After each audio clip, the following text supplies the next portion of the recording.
You just kind of hit this really big full circle moment because you've rejoined AND1 as a brand ambassador and director of talent. What are you looking for when you're looking for new talent? A little bit trash talk, a little bit edgy, a lot of flair in their game. I'm looking for those diamonds in the rough. I feel like the number one question people ask you is like, why didn't you go pro? Why didn't I go to the NBA? It's funny because people always get upset with me when I talk about this. Me and the NBA is like oil and water. A lot of people know you from your Spider-Man basketball series. We shot that video in like 20 minutes. And then I got 1 million subs in one day. When you get a cosign from a pro NBA player, does that feel some type of way? When I met Steph Curry, he's like, can I get a photo? I'm like, yeah, cool. Like when I met Will Ferrell, he's like, I love that show. You know what I'm saying? Another comedy legend you worked with is Adam Sandler on Hustle. Oh, Adam's great. When we met, he was like, I want to be in one of your videos. That video would do so well, too. I know. Adam, you heard her, man. We need to collab. Keep coming with it. Keep coming with it. Keep coming with it. Place your bets on us. Get your money and flip it, yeah. Keep coming with it. Keep coming with it. Hello and welcome to another episode of the Spout Podcast. I'm your host, Tamara Dhia, and today we are joined by Grayson Boucher, aka The Professor. What's good? Hey, what's up? Thanks for having me. Oh yeah, I'm so excited to talk to you. I feel like a lot of us grew up watching your AND1 tapes like way back in the day. So very excited to have you here and discuss your journey, especially because I feel like you just kind of hit this really big full circle moment because you've rejoined AND1 as a brand ambassador and director of talent. So talk to me about that and why this felt like the right time to do that. Well, I think that they've actually offered me 4 or 5 times since I left there, funny enough, back in the day. But I think that things were changing. Social media was on the rise and like old media was kind of on the way out. And so the deals that they came with didn't quite make sense because I was like being an influencer. And doing your I don't even know if influencer was a word yet, you know? Yeah. And so I was thinking more content and they were thinking more like do stuff for them, like content that would live on their socials or their platforms or something to that nature. And then it was kind of like rooted in like training, like clinics, like grassroots stuff. So it wasn't really like a great fit.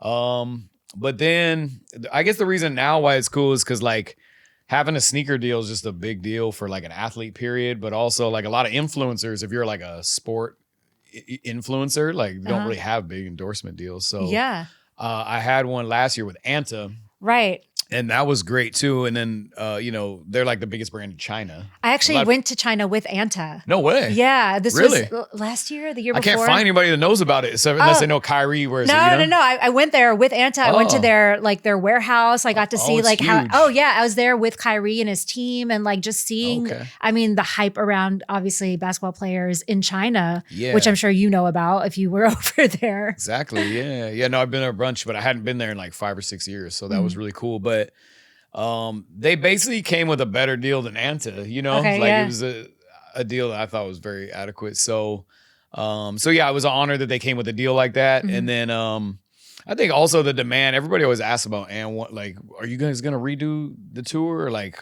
what's AND1 doing now? Yeah.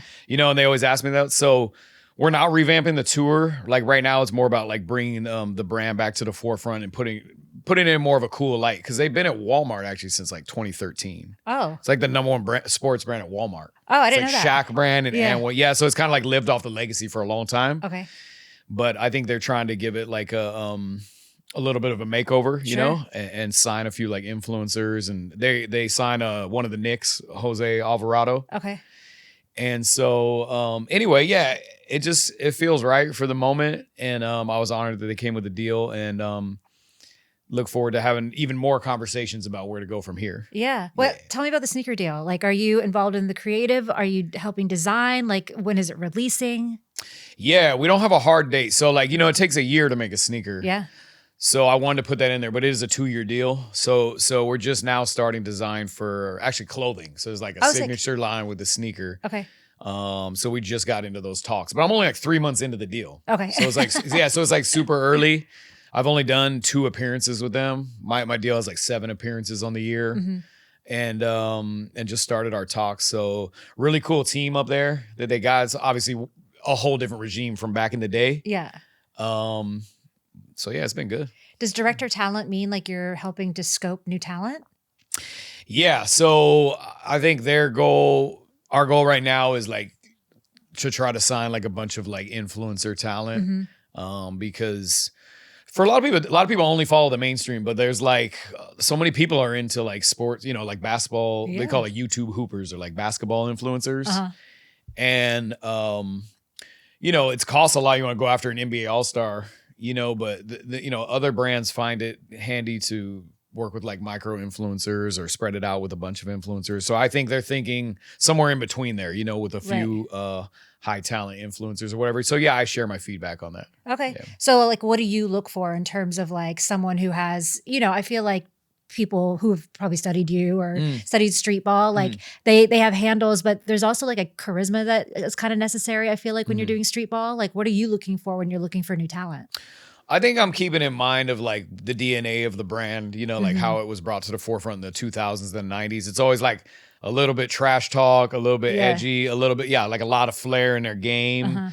And then see how people run their social media, I think is important too. But and also how good they are too. I think there's like a good credibility that goes with the brand. Back in the day, it wasn't about just showmanship. You had to be like a good ball player to be on AND1, and that held a lot of weight, maybe even more back in the day. Now it's like you can go viral. They feel like you're on. You might not even have to be that good. You can edit it. Yeah, like the Hooper, the people, when they ask me to redo the tour now, that's one of the challenges though. I'm like, well, who's the talent going to be? Because you'd have to rediscover new talent. Because like the guys who have a name like on YouTube, they might be good, but they're not really like pro level hoopers. They're like... like maybe college level or not, maybe they're good, but they don't have enough flair. So it'd be hard. It's hard to like regenerate the tour per se. But there are some guys, right? So I'm looking for those, diamonds in the rough that fit the brand. That have that certain je ne sais quoi. Yeah. I mean, you've built a pretty incredible career, through social media. You have over 25 million followers across all your platforms. Like you've really created your own empire outside of, AND1, outside of just being like a street baller, so to speak. I feel like the number one question people ask you, and I'm sure you've gotten this so much, is like, why didn't you go pro when you were, so young? Yeah. Why didn't I go to the NBA? Yeah. Yeah. It's definitely like the top question. I feel like ever since the online world has become a thing, but no, the reason, it's funny because people always get upset with me when I talk about this. Like, why? Because a lot of people, like, how you always got haters, right? Like the bigger your brand is, the more haters you got. So a lot of people want me to just be like, oh, I'm not good enough. I never was good enough. It never was with like the sort of people that don't like me. But I always give like a more context answer because if people want to know, they don't want me just to say that because they're like, how? There's got to be more to it. Like, what do you mean? Yeah. So my context answer that upsets some people is basically that in basketball, I think one thing is important outside of just like putting up numbers is like the eye test of like how you look is very important. Like I look like I was 12 years old when I was 18. No, I literally look like I was about 12 years old. So I'm always like the super late bloomer. I was like 10 years younger. So me trying to even play college was like a very hard feat. I walked on to a community college and my dad kind of had to persuade the coach to give me a shot. And I had like great offensive skills, but like defensively, I wasn't like as physical. Basketball is way more of a contact sport than a lot of people think.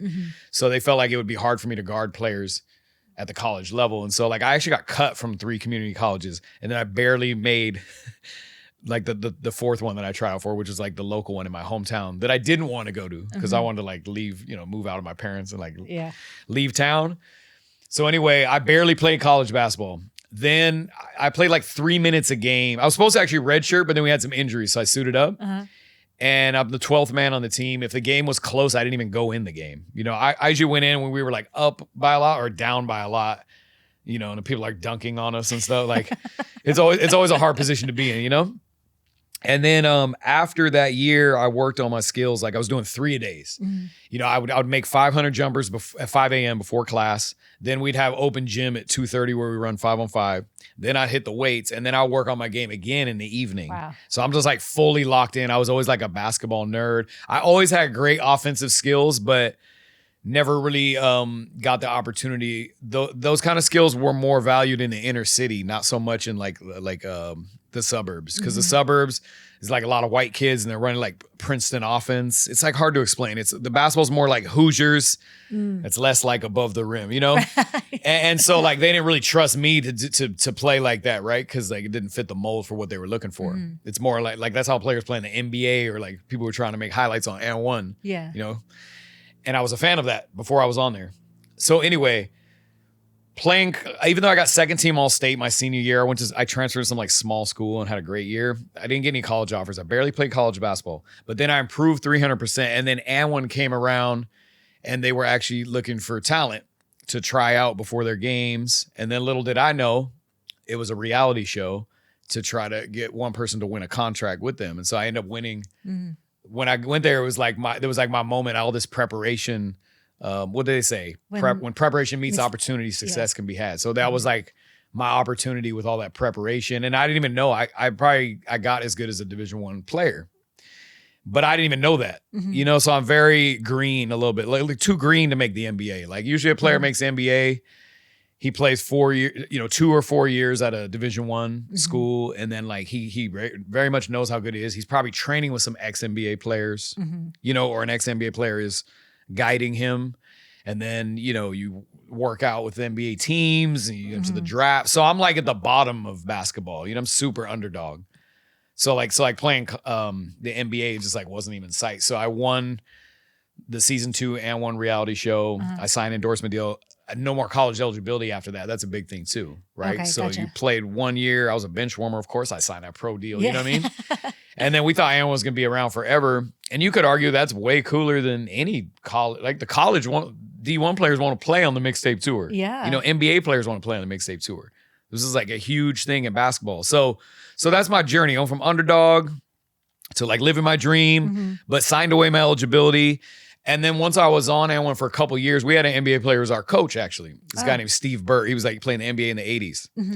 And he, and even my teammates, they thought they're like, you're not playing D1 anywhere? And I'm like, no, I'm a bench warmer. They're like, what? But as I got so much better, they didn't realize it. And so my coach, he was like, you could play in the league. He's like, you know what I mean? Like, you never thought about going back and giving it a shot? And I was like, I mean, I guess. Like, you think so? I'm being informed how good I am. Sure. And so then I tried to kind of like make the NBA in my mid-20s. But as a 5'10" white dude, like this is like a hard play. I only weighed like 150 pounds back then. So like trying to make the NBA not an 18 to 21-year-old, it's just like too hard of a feat. So was I ever good enough to be in the NBA? In my opinion, yeah, but probably in my mid to late 20s, 30s, or even, I'm 42 now, but like in my later years, it was way better. But yeah, that's why people say that. They watch me play and they see NBA talent, but they don't realize my journey was just like I had no shot, Yeah. Even when I tried to go back and play pro conventional basketball, didn't like street ball. Yeah. So it was very political and like it was hard to get opportunity. So anyway, that's my long answer, but no, I love it. Wait, was it Jason Williams? I'm trying to remember, that also had like that style. Like, yeah, Jay Will. Yeah. He was like, I wore number 55. I was just on Jay's podcast. We're actually friends. We met. He was signed to AND1, funny enough, as an NBA endorser. He was signed. So we met in 2004 at Madison Square Garden. Oh, nice. And he came to the AND1 game, but he didn't even know. I don't even think at that point. I actually just told him like a couple months ago when I was on his pod. I wore number 55 in high school because he was number 55. So Allen Iverson, well, first Michael Jordan was my favorite player, but then Allen Iverson and Jason Williams are the two players that kind of like mimicked my game off before I started working on AND1 players' moves. Yeah. So anyway, I told him that. That's awesome. Cool, what did he say to that? And people mix us up every day. Yeah. I could see it. Like I see why. It's like 20 years ago. They're just thinking flashy basketball from the 2000s. Yeah. Yeah, he's like 5 or 6 years older than me, but it's everything blends together when it's 20 years ago. Yeah, people, they'll be like, "You're white chocolate." Almost every day of my life, or every other day, some is that. But I know they're telling him like, "You're professor," right? I know they are, because like they even mix up me and hot sauce. Hot sauce is a black dude with cornrows. I get asked if I'm hot sauce at least once a week. Why? Yeah, because they just know the names from back then. It's like vague in their head, but they know it was like a cool moment. And when they see my face, they're correlating it to like fancy basketball. So they're like, "Are you you're hot sauce, right? Or, it's crazy. That must be so fun. Like when you're doing street ball and you do some crazy move for the first time and you hear the reactions. Like, how it's fun now. Yeah. I mean, how does that feel? Like, obviously for us, like we're watching it. Like for you, you're doing it. Oh, that's like a peak moment, like that's what you're striving for. That's like your Michael Jackson moonwalk, like when you shake somebody, really, if you can like get an ankle breaker, like cross somebody up, either they fall or they trip up.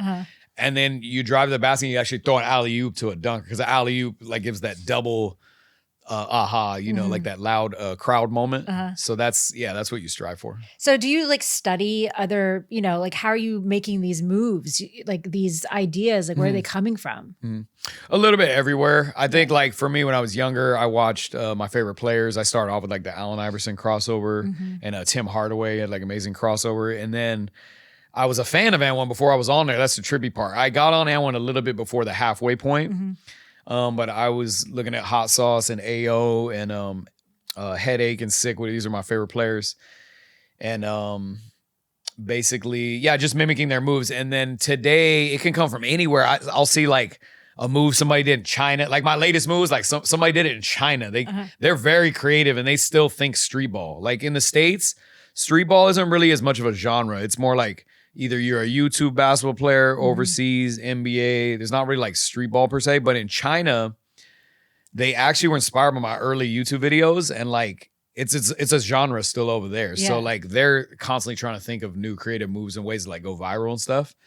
So often I'll see somebody overseas do something. I could see like a kid do something crazy and be like, oh, I'm gonna remix it and do it this way. It could be a little, or I just think of it. Sometimes I'll be playing and be like, oh, maybe I should go like that, like this. And it just, it can come any type of way. Yeah. I mean, it's so crazy to think that like street ball is just on YouTube now. You know what I mean? Like, yeah. It's like if AND1 was the basketball outside of the NBA that wasn't formalized, like now it's on YouTube. So it's like the new street ball kind of. It's so wild. Obviously a lot of people know you from your Spider-Man basketball series, which went obviously very super viral. Where did that idea even come from? Were you just like, oh, this is going to hit? Or were you just like, I think it'd be funny? I just thought it'd be funny. My good friend, his name's Robert Monroe. Shout out to Robert. He basically helped birth my YouTube career. He's still a great friend of mine. Nice. But basically, I was on YouTube in 2009 and I was thinking about the live shows. So like when I started, I started putting videos on YouTube in the middle 2000s, maybe in 2006 or 2007. And basically what I was trying to do is just do it for like marketing because we would get booked outside of AND1. We might get booked in like Sweden for a show. You know what I mean? But I knew if the show wasn't gonna be on ESPN as much after the company got acquired, then YouTube was like the next best thing. Cause like when I went to Australia and the UK, fans were like saying they saw my work on YouTube. And I was like, YouTube. So I started looking into it. And I saw it on the Sidekick in 240p. Me and her were talking about that. Yeah, we gotta bring back the Sidekick. The Sidekick is fire. It was in 240p. But you could still make out the image, but it really is better like on a laptop or a desktop. But I remember thinking to myself like, oh, this is like TV. I said, I bet it's going to get a little more clear than this. I never thought it'd be like how it is today, but like devices could just start to play videos. And I was like, that's interesting. So I put up, I had a friend who was an editor and I had him put videos on there just for marketing. But then when AdSense came out in 2009, I started my own and I would get a DM. I could get a DM for bookings. YouTube used to be able to get a DM. And so I was thinking like that, but I wasn't really thinking myself as an influencer because the word didn't exist. Right. Or a YouTuber, only because like if I thought of like who's a YouTuber, I think it's some dweeb making a prank video or doing some dance or something stupid. You know what I mean? Yeah. So I'm like, no, I'm an athlete. That's just like where my content lives. That's how I was thinking. But then he came to me and he's like, bro, he's like, you never try to go viral? He's like, some of your videos have 500,000. I guess like technically that was viral, but he meant like several millions, like crazy viral. Sure. He's like, you never tried to do it? And I was like, why would I though? It's not really for me. I'm, whatever. And he's like, nah, look at this Shaq. He showed Shaq went viral from wearing a diaper or something stupid. He's like, you go viral from anything, And so you're like, I'm not doing a diaper. I wanted to come with something that was like cool, but also like not ratchet, like fan friendly. It was a fit my brand more. And so, he came up with that, which I was a little uncomfortable with at the time, because in the 2000s, it was about how hard you were. You know, like AND1 was about being hard, like how baggy your clothes were. And like, it was all about being cool. So when it came to like some cosplay, which that word wasn't even around either, I thought it was kind of nerdy, but I was like, you know, I'll have an open mind. It'd just be fun. Do something I never did. So he came with the idea of wearing Spider-Man because it covers every part of the body. And we were thinking it's like a prank video, you know? So it's like, we went viral and it had all these points of appeal and we didn't even know. It's like prank, it's like cosplay, it's like basketball, it's like humor a little bit, you know? So anyway, he came with that idea because he was into Comic-Con and superheroes. And he knew that was big online, just starting to be big online in 2012. And then we shot that video. I ordered this one Spider-Man costume was like a size medium, because usually costumes are in like XXL or XL, because the costume companies don't want you to look that great in there. Because they don't want you to look exactly like the character, you know? So if you go to Party City, it's always like XLs. Oh, okay. But I found one in the UK that was a medium, and it must have been meant to be because it fit me like a glove. And then we shot that video in like 20 minutes. And then like... boom. Yeah, I got 6 mil views on the week, which in the old algorithm, that's a lot, right? Yeah. No paid media. And then I got 1 million subs in one day. Dang. I know. So it was nice. I know. Yeah. Kind of a big deal. Have you ever met like any of the Spider-Mans as a result of that? Like Tom Holland or anyone? No, I never did. I never had anything to do with Marvel or anything. It's funny because like when that went off, everybody's like, you should be in the movie. Like, like cameo or something. Everybody always said that over the years, but no, I never met them. I don't know. I mean, they need to be up on this because they probably saw it though. That's like, what I'm saying. Almost everybody I meet, like it's crazy. Yeah. What a small world the viral side of the internet really actually is. Like I was just telling her, like, I rarely meet a celebrity who at least hasn't seen my if they don't know my name, has seen my vids or something like that. Yeah, for sure. That'd be cool to know if they saw it or whatever. But they're different though. They're not sports dudes though, right? Like no, they are. They Tom Holland just did a big World Cup video. Or I mean, he probably got paid for it, but still. Okay, yeah. But soccer people aren't basketball people. Like, no, I know, but still, you know what I mean? It's a sports world, you know. I feel like kinda. Yeah. I found traveling the world, like soccer is just so like #1 sport, and basketball I think is #2 now. But super separate. Like I don't know nothing about the World Cup. I watched the first game yesterday. Like I watched one quarter. Good game to watch. Okay, yeah, it was cool. It was cool though. Don't get me wrong. I respect soccer. I respect a lot of sports. Yeah. I just don't like follow them or whatever. But yeah, sports and soccer and basketball is like very separate. Yeah. Interesting. Yeah. Because I grew up playing soccer and grew up watching basketball. So for me, it's all very connected. I was going to ask you, like, you knew about AND1. Women don't know about AND1 unless they're like, their boyfriend or their dad was a hooper or they're a hooper themselves. I didn't really play basketball that well. I was just like a sports girl. Like, I still am. Like I watched almost every single World Cup game. That's rare because like back in that day, like there's very few like I remember white women that knew AND1. You know what I mean? Well, like I'm not white, but I know. I'm sorry. I just meant. Maybe that's why I know about it. I don't know. That's crazy. I'm sorry. It's okay. But no, like. But just women, period, though. To be honest, like I know immediately if a woman goes, I watch your stuff, she's definitely a basketball player or like her brother, boyfriend, dad put her on, you know, something like that. Yeah, I just grew up like really into sports. Okay. Maybe that's why. Very cool. What is your ethnicity, by the way? I'm Middle Eastern. Middle Eastern. Okay, I kind of thought that too, but I want to come with a double. Wrong. Yeah. No, it's okay. You're like, damn, I messed up twice. Shit. Wait, am I the first? I can't be the first. Am I first to Thought think I was that? white. No, I've never gotten that. God damn. I always get the "What are you? You look so exotic." You know. I did think that. I'm sure you probably know about that. Like, this is the first time. It's a great. Shoot, I'm losing Professor my, thinks you're a losing white my, girl. It's a good clip. I'm losing my flavor. No, Grayson, you just like gave me a complex. Anyway. Where in the Middle East? Where? Iraq. Oh wow. Yeah, I was born in Baghdad. Really? Mm-hmm. Wow. Mm-hmm. I've never been. Yeah. No, I've been to a lot of places in the Middle East, but never there. Yeah. Yeah. I actually have not been back since we fled many moons ago. I get comments from there, like places I never would think, like in the Middle East. And I've been to Dubai. Let's see. I'm going to Lebanon. I love Lebanon. In August. Yeah, it's a great place. Really beautiful country. Yeah, we're at Qatar. Oh yeah. Yeah, a few places. Yeah, I feel like you would do really well in like Saudi Arabia and places like that. Yeah. Like in terms of like the style, like you would make a lot of money. Yeah, I want to get back there more. Yeah. Actually, I almost got an apartment in Dubai when I was there last time. Yeah. So I was there for like a month. I was like, this place is sick, but I don't know. Yeah. Maybe. We'll put it out there for you. There you go. You talked about obviously working with Jason Williams. You just did a pod with him. You've also, done stuff with Damian Lillard. James Harden has talked about your videos. Like, when you're kind of coming up, even recently in the street ball world, like when you get a cosign from like a pro NBA player, does that feel some type of way when you're getting something like that?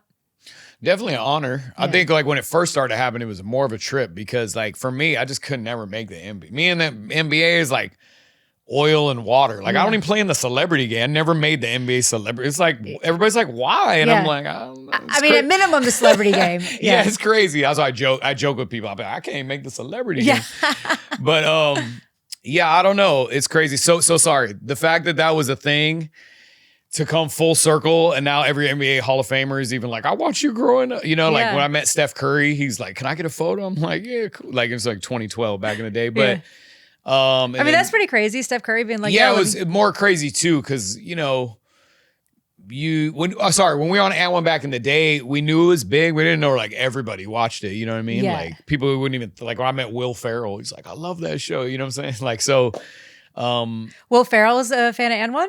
Yeah. I'm actually in semi-pro. Right, yeah, we're going to talk about that. I boxed out Will Ferrell for the game point in the semi-pro. But anyway, when I first met him, though, we did like a little training camp or something like that. And like, he's like, are you the professor? And I was like, yeah. And he's like, oh, I love that show, man. Super cool. So that's kind of wild when someone like Will Ferrell is like, like knows who you are, is a fan of your work. Yeah, very much so. So I think I was more tripped out by it in the 2010s. And then it's still an honor, though. Yeah. Like new media is just different now, like somebody not in the NBA could have a bigger following than somebody in the NBA. So it's crazy. Yeah, it's so funny. It's almost like in a weird way better that you didn't play in the NBA. Like, no, it is way better. Yeah. Yeah, I've thought about this. Yeah, for sure. Yeah, because making an NBA is hard, right? It's hard. People only know the NBA All-Stars, right? We always keep track with the stars, but like the most NBA players, it's like hard to play more than 5 years in the NBA. It's hard to actually be a starter. It's super hard to be an All-Star, much less have a lasting impact. Because most NBA players, when they're done, your audience kind of is like forgotten about a few years after you're done playing, and now it's up to you to kind of like transition and do something maybe that doesn't lean on your name fully, So so it's way better for sure. Well, let's go back to Will Ferrell real quick. What was that experience like being on set with Will Ferrell? I mean, he's truly a comedy legend. Oh, he was great. Let's see, what was it like? He was way more down to earth than, well, not that you wouldn't think he's down to earth, but you just think about his comedy, you know, but he was super cool. So I had that moment where we met, and then at the training camp, it was cool. Like he actually like likes basketball. And then I think he was more like himself too, like I think some comedians, I feel like they have to be like on all the time. He's not really like that. He was more just chill. And then I do remember he like made an effort to be really cool to everybody. I was only like a premium extra. I don't even have a line, but I'm on screen like 15 seconds or something like that. But when I passed him on set, he called me by my first name. And it actually tripped me out because like me and the homies were walking by where he was getting his makeup done one time. And he was like, hey, what's up, Grayson? And I turned and looked like, oh, hey, like, what's up? Like, he's nice and calling me Grayson. And I think like I wasn't as social back then. So I could have sparked up a convo and been way cooler, but I was maybe just thought he was busy or something. Yeah. So he's cool. Nice. Yeah. I mean, another comedy legend you worked with is Adam Sandler on Hustle. Yeah. Tell me about that. Oh, Adam's great. He's like Will too, though, like very down to earth, obsessed with basketball. When I first met him, he's like, I've seen every single one of your video. We talked for like an hour on the phone, which was crazy because my mutual friend that we had that introduced us, he's like, man, nobody can keep Adam more than like 20 minutes. So that was cool. And then let's see, he discussed Hustle. This was during COVID. And he was telling me he had this basketball movie coming out. I'd love you to be a part of it. And I was like, cool. I was cool with the phone call. You know what I mean? Yeah. That was cool enough. And then we stayed friends after that. We're not like super close, but like if I text him, we text back, and I see him every once in a while. So well, one of my favorite lores about Adam Sandler is that he randomly pops up in like, pickup games. Yeah. Like in random cities, you'll just see videos of Adam Sandler like playing basketball with, everyone just like in the court. Did you ever play basketball with Adam Sandler? The funny thing is, I haven't even said this before. When we met, he was like, I want to be in one of your videos. Like we always talked about doing a collab. And then he informed me that when he goes to play, he actually drives and finds the courts with his wife. And then like he'll just like step out and go play with no security or anything. But sometimes it goes to show it's like how he treats everybody with respect and he's real chill. So like I think people just give him respect, and he's probably going to like safer areas, of course. But we were trying to make it happen, but I feel like we could never make it happen because like one time I actually broke my leg and then he got a hip replacement. So we tried to make this happen a bunch of times and we were close to it, but then like we were both injured. And then we haven't discussed it since then. But I feel like the way I'll try to do it is too much production because I'm trying to go someplace with some security guards. Right. Even though we wouldn't play high competition, I would just make it fun. Yeah. Like he always like, I don't want to disappoint you, you know, like, but I'm like, nah, like I play garbage players too. We play everybody. It doesn't even matter. You know what I mean? But his homie who I'm mutual friends with, this dude, Joe Vesey, who's my homie. He said the only way I'd probably be able to lock Adam down would be we'd have to like be together as office, and then he'd be like, hey, let's go play. And like 5 minutes later, go play or something. So we never hooped or collab, but it'd probably have to be off the hangout, not like on video. Like, yeah. You know what I mean? I was even just curious, like if it was just like a random, like, just like. No, I've only known Adam maybe a handful of times. He's a busy guy. Like he's always working or with his family. Yeah. So I need to see that video. He'll text back, but he's hard to lock down. You know what I mean? Adam, we got to do it. Yeah. Adam. Make it you heard her, man. We need the collab. It doesn't have to be high competition. You know what I'm saying? We can go anywhere. No, legitimately. Like that video would do so well, too. I know. That's the hard part when you bring somebody like Adam. Yeah. Or even like Steph Curry. I've asked Steph Curry to collab. Like, it's hard for them because what are you saying? Like, we're going to go viral? Well, everything they do goes viral. Right. Yeah. It's like they don't need any help going viral. But what I would say is it might be extra viral. You know what I'm saying? Yeah. It would be extra viral. But I just think it would be fun to see you play Adam Sandler because we all know that Adam Sandler is really good at basketball. So it'd be fun to see him like play with you and like it just from the perspective of like being a fan and of the sport even. Yeah. Like it's just would be fun to watch. I know. I'm still working on it. I saw Joe. The dude that introduced us, his name is Joe Vesey, and he's worked with Adam for over 10 years, like co-produced stuff with him and all that. And I brought it up to him again, so maybe we'll have to light it back. Maybe us speaking it into existence. There we go. It'll pop up hopefully soon. Yes. You know, you've obviously been in these films. Is acting something you want to pursue a little more seriously? I actually just started to try. I think I have like 5 or 6 credits. I moved to LA to have a lead role in a movie, funny enough, and it never came out. You know, movies used to get shelved back in the day. Trust me, I know. I've been you I've know been all on about that side of it. Yeah, okay. So I had a lead role in a basketball movie. It's like a movie where my character played basketball, but it was actually about like foster care. And I think that's the reason it really didn't take off because like it wasn't fully, they wanted it to feel like AND1. But instead, it was more like a sad drama about the hardship of foster care. But my character played a lot of basketball. Right. And so it got shelved. And I even tried to get a hold of a producer to put out recently, but for whatever reason, it just didn't happen. And sorry, that introduced me to acting in, what is that, 06 or something like that.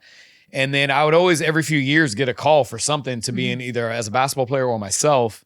And I never really put one foot into acting to try it. I was trying at that time, but then when AND1 went off the air, my managers like somehow I did just let me go. Yeah. You know, I had a manager and an agent. They always do that, and then they regret it. But coming back to the table now, I'm actually rep by Paradigm as of just a couple months ago. Oh, congrats! Yeah, they're great. It's for film and TV, so I am actually trying to do it more now. So, like, what kind of roles do you want to do? Is it always basketball focused, or? It's funny because like I thought that's my only in, but the last meeting I had a couple weeks ago, she's like, what do you want to do outside of basketball? And I'm like, this is an option, but I forget like new media is just different, you know, it's a little bit based off your social following. Yeah. People are more open-minded about you doing more things. So I actually told her like, let's just look at everything and we'll figure it out case by case. So. Like, do you have a dream role? Well, I'm producing a movie, about my life. So I heard about this. Tell me about it. Yeah. So I've always wanted to be in a like an iconic basketball movie or maybe just a basketball movie that just has a shelf life that lives on, you know, cause there's so many movies come out and they're like done. Right. Yeah. But, that would probably be the dream, you know, something that, reminiscent of like, AND1 or Above the Rim is like my favorite basketball movie or something like that. So I'm working on something. I don't want to say too much about it. Okay. But yeah, you know, like I think I had to give more thought into other roles. I just haven't given enough thought. I didn't think it was a possibility. So here we are. That's kind of nice. Yeah. You're like, anything's possible. No, very nice. I mean, it exceeded expectation, but they don't know my journey too. The lady at Paradigm, she's like, you haven't thought about this? And I was like, you don't even know. I couldn't even get an agent. Like I've tried because like sports and Hollywood is merging now. It used to be super separate. Like I used to go to a red carpet thing back in the day and not one person even know who I am. So like, it would almost pointless for me to even take a photo. Like one photographer might know me or something. And then also like from the representation standpoint, if they repped an athlete, they would just still keep you in the athlete world. They wouldn't like bring you into film and TV. It's like really hard to break in any type of level, you know, as an athlete. Yeah. So, things are changing. I mean, that's exciting. Yeah. You know, I know you recently launched your own podcast. Yes. The Handle. Just yesterday. Oh, congrats. Yeah, thanks. You're on this side of the mic, I guess. Yeah. How's that feel? Tell me about it. I love it. It's great. It's different carrying an interview as opposed to being interviewed, right? Yeah. Like you got the car, I'm on the car. It's like, you know, I can do this right. Yeah. But I think now I'm in more of a rhythm. We shot I think 9 episodes so far, trying to do 15 for the season. Nice. We had some amazing guests. We had Nikki Jam as our first one, who I actually just met through basketball. I was just a friend of mine. I went and hooped with him in Miami and hung out a little bit. And it's great. It's called The Handle. I actually show the guest some handles at the end of every episode, and we do it on the court. Oh, that's nice. So it's like basketball themed, but the guest doesn't necessarily have to be a hooper because everybody likes basketball. You know what I mean? Yeah. And like even if they don't, it's interesting to see me watch me teach them a move even if they can't play at all. Yeah, yeah. But no, I'm really excited about it. It's it's like the first thing I've ever done that's not direct basketball business wise. Funny enough. So, all right. Well, that's exciting. Congratulations. Thank you. Is there any, I mean, obviously you just spoke about playing with Nikki Jam. Has there been any celebrity that you've played with where you were surprised, like, oh, they're actually really good at basketball? Oh, let's see. Chris Brown's good at basketball. I don't think I was surprised only because I actually met him when he was 17 or 16. He played in actually some AND1 games back in the day. Yeah, before he only had Run It was his only hit single at the time. Maybe he had a couple. I can't remember. But so Chris is really good. I'm trying to think who else. Maybe back in the day, Nelly was pretty good. Who else? Not very many are that like good per se. Yeah, yeah. But yeah, I don't know who surprised me. I'm trying to think. I'd have to think about it more. I don't know. Is there anyone that you've played against that has surprised you that is not a celebrity? Like maybe even just like an up and coming street baller? Let's see. That surprised me. I think a lot of guys are good now. I mean, it's hard. There's so many good hoopers, you know, it's hard for me to point to somebody that people would know per se. A lot of good up and coming talent. I don't even know. I'm trying to think of something good. Like who would... Let me give us some thought. Yeah, no worries. Yeah, it's hard to say. It's all good. What's your favorite like trick that you've done? My favorite trick? Yeah. Good question. A kid asked me this at a camp 2 days ago. I was like, what is my favorite move? Because I think it always changes in different seasons. You know, like when I think like that new one I do in China is my favorite move. It's hard for me to explain it unless I showed somebody. But I think the most complex one that I do on the regular, I go like behind the back between the legs. And I don't see anybody do that. It's like a very complex move. So I kind of like that one because like nobody really does it. Yeah. Yeah.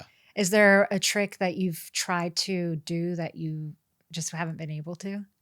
Some of them are harder than others. Yeah, even the new one I'm working on I keep saying this move from China. Yeah. I know you got to send me this. I don't have it mastered yet. Oh, okay. You're working on it. Yeah, I'm working on it. Yeah. I don't quite have it mastered. Okay. So some of them like take a while, and then some of them you just do better than others innately. So I don't know if there's one I can't do. I'm not sure about that. Yeah. I always find it interesting and kind of sad actually when an athlete gets injured, obviously. Especially, I know you like tore your Achilles. Is that right? Yeah. So 2019. Yeah. I tore my Achilles. Yeah. I mean, what happens to, you know, an athlete that like basically uses their body for their livelihood, you know, when they're forced to kind of stop? Yeah, it sucks. Upload a bunch of old footage. Yeah. No, I'm serious. So it happened in 2019. And then up until that point, I was super picky about what I put out. I would only like put out the best of the best. Like a lot of my stuff like wouldn't go live because I just record every time I hoop, you know? Yeah. But then I started uploading stuff that I thought was like, all right, like maybe it wasn't my best, but it wasn't bad either. But those are going off too. I was like, dang, I've been too picky. So it kind of taught me a lot. But for 18 months, I lived off just older footage. And then I was also like documenting my recovery and everything like that. But yeah, I still got campaigns. I'm still doing everything. Like as soon as I got my cast and boot off, I walk with a limp, but I could just like in my videos just stand there. You know what I mean? Just like kind of disguise it. But yeah, business wise, I think older footage, like content has always bailed me out through injury. Like same when I broke my leg, I'll always end up uploading the injury when I'm actually well. Yeah. And then kind of get by it fast, you know? Oh, interesting. So, yeah. That's kind of smart. Yeah. What else you got coming out in 2026? What can people look forward to? 2026, I'm really just excited about the podcast. You got to check out the handle. Still making content on Professor Live. Like I said, I signed back to AND1, so big shout out to AND1. I'm only a few months in on that deal. Really excited about what we've got cooking over there. And follow me on everything at The Professor. Yeah. Awesome. Thank you so much. This is awesome. Thanks for having me. I appreciate it. This is great.